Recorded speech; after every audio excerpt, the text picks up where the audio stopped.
میں نے کالم پڑھا، کالم میں کالم نگار نے اپنے گورے کولیگ سے پوچھا کہ تم مسلمان کیوں نہیں ہو جاتے؟ اس نے مسکرا کر جواب دیا، تم مجھے کوئی اچھی سی ریزن دے دو، then I will accept Islam, میں اسلام قبول کر لوں گا۔ تو وہ کہتے ہیں کہ میں نے اسے اسلام کی حقانیت اور نبی کریم صلی اللہ علیہ وآلہ وسلم کی زندگی کے بارے میں بے شمار واقعات سنائے۔ میں نے ان لوگوں کا حوالہ بھی دیا جو عیسائیت، یہودیت، بدھزم اور ہندو مت چھوڑ کر مسلمان ہو گئے تھے۔ میں نے اسے یہ بھی بتایا کہ تم مسلمان ہونے کے بعد سیدھا جنت میں جاؤ گے، اور بڑی توجہ سے وہ میری بات سنتا رہا۔ میں خاموش ہوا تو اس نے ہنس کر کہا، ہماری کمپنی میں 2 درجن مسلمان ہیں، تم مجھے کسی ایک کا حوالہ دو جس کو دیکھ کر میں مسلمان ہو جاؤں۔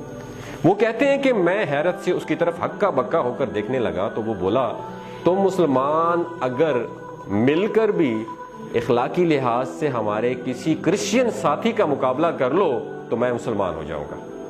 وہ رکا اور اس کے بعد وہ کہتے ہیں کہ مجھ سے پوچھا، کیا تم لوگ حلال کھاتے ہو؟ تو وہ کہتے ہیں کہ میں نے سینے پر ہاتھ رکھ کر جواب دیا، الحمدللہ مسلمان حرام نہیں کھاتے۔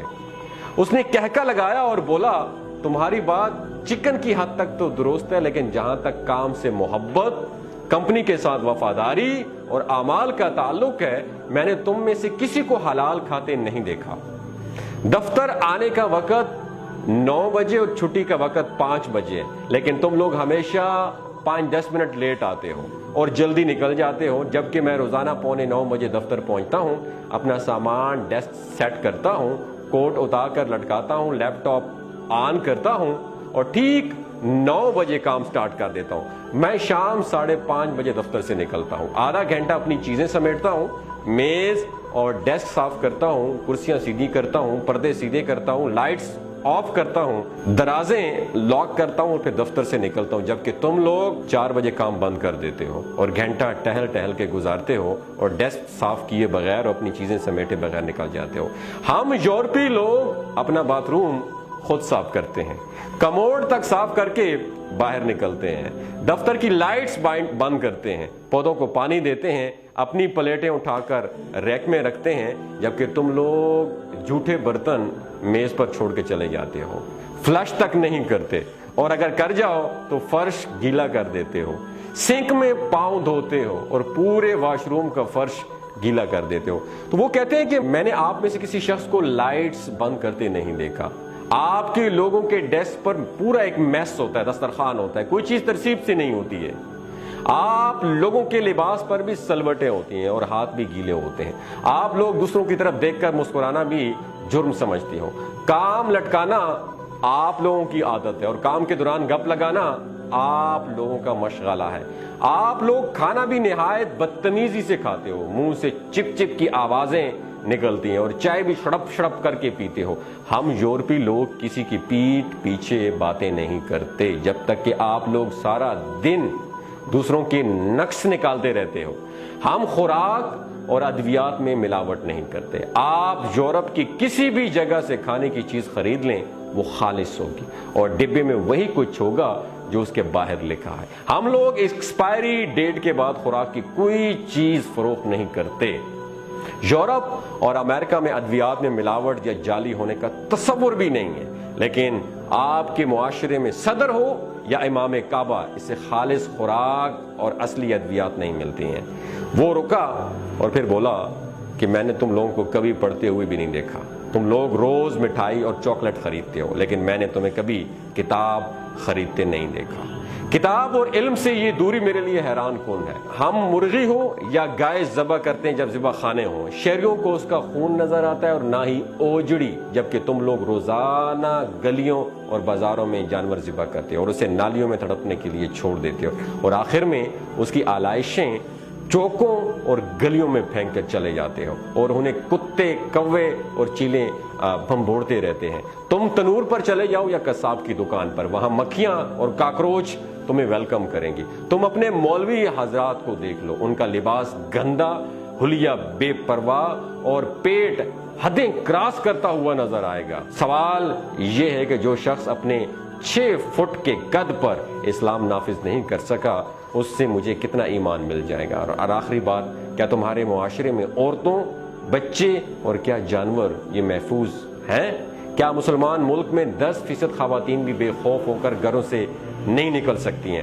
تم لوگ بچوں پر تشدد کرتے ہو اور جانوروں کو بھی پتھر یا ڈنڈا مارنا اپنا فرض سمجھتے ہو، تو پھر تم بتاؤ میں تم میں سے کس کو دیکھ کر اسلام قبول کروں؟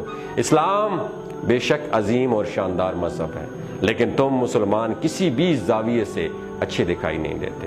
دنیا کی ہر بیماری، ہر برائی تم لوگوں میں کوٹ کوٹ کر بھری ہوئی ہے، لہٰذا پھر میرے جیسے لوگ یہ سوچنے پر مجبور ہو جاتے ہیں وہ مذہب جو آج تک اپنے ماننے والوں کو نہیں بدل سکا، وہ کالم نگار کہتے ہیں کہ وہ گورے نے کہا کہ مجھے کیسے بدلے گا۔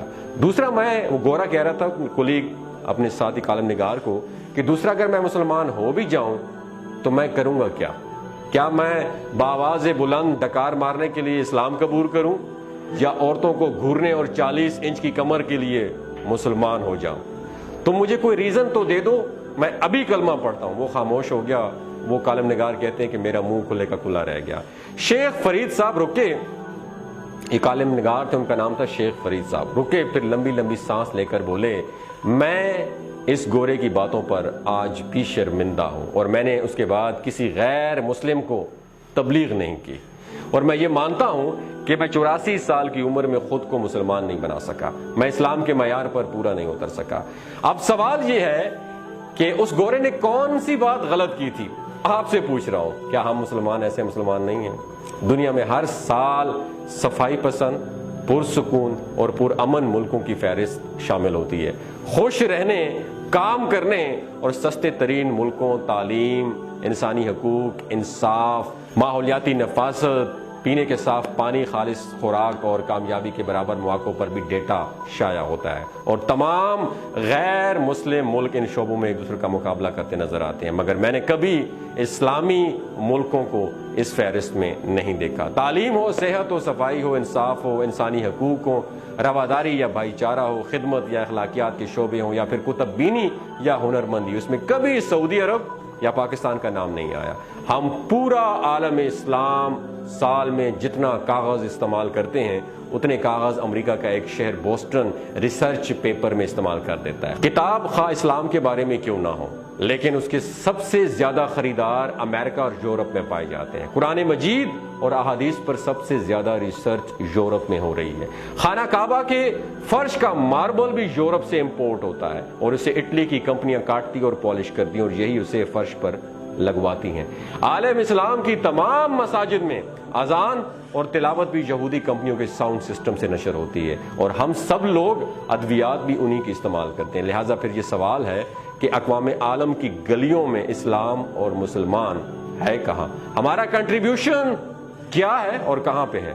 دنیا جہاں کی برائیاں، خامیاں، کمزوریاں اور آزمائشیں صرف ہمارے کھاتے میں کیوں درج ہوتی ہیں؟ وہ قوم جو اپنے مسلمان بھائیوں کو اسلام کے نام پر قتل کر دیتی ہے اور مسجد پر حملہ کر کے 200 نمازیوں کو شہید کر دیتی ہے، کیا وہ اسلام جیسے عظیم مذہب کو ڈیزرو کرتی ہے؟ ہم مسلمانوں کی زندگی میں بھی اسلام کہاں ہے؟ یہ جو اس کالم میں یہ باتیں بتائی گئی ہیں، باتیں تو سچی ہیں، پر ہمیں شرم نہیں آتی۔ ہم ڈیٹ لوگ ہیں، خود علم نہیں ہوتا، کتاب پڑھنا تو دور کی بات، ہاتھ بھی نہیں لگاتے، اور دوسروں سے ہر بات پہ ریفرنس مانگ رہے ہوتے ہیں۔ دوستو، اگر میری کوئی بات آپ کو بری لگی ہے تو میں معذرت چاہتا ہوں، لیکن اگر ہم نے دنیا پہ